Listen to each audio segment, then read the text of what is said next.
బాపట్ల జిల్లా చాపాడు మండలం ఓబుల్రెడ్డిపేటలో విషాద ఘటన చోటు చేసుకుంది.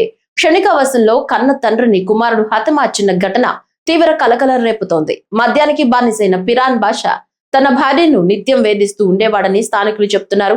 తాగి వచ్చి తల్లిని వేధిస్తున్న తండ్రిని అడ్డుకునే ప్రయత్నంలో 10వ తరగతి విద్యార్థి అవినాష్ తీవ్ర ఆవేశానికి లోనయ్యాడు. పదునైన ఆయుధంతో తండ్రిపై దాడి చేయడంతో పిరాన్ బాషా అక్కడికక్కడే మృతి చెందినట్లు సమాచారం. ఘటనపై సమాచారం అందుకున్న చాపాడు పోలీసులు వెంటనే అక్కడికి చేరుకుని దర్యాప్తు ప్రారంభించారు. నిందితుడు అవినాష్ ను అదుపులోకి తీసుకుని విచారిస్తున్నారు.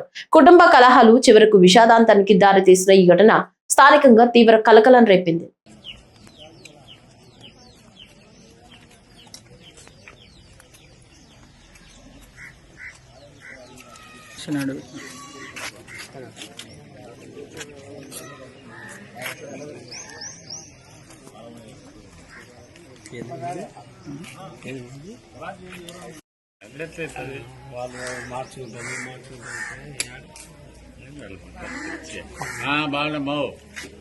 బాగున్నా విర్మా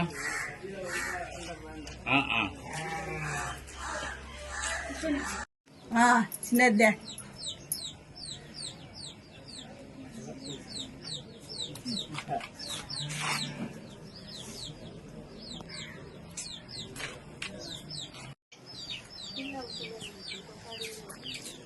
వాళ్ళు మీ దీని అనుకోండి.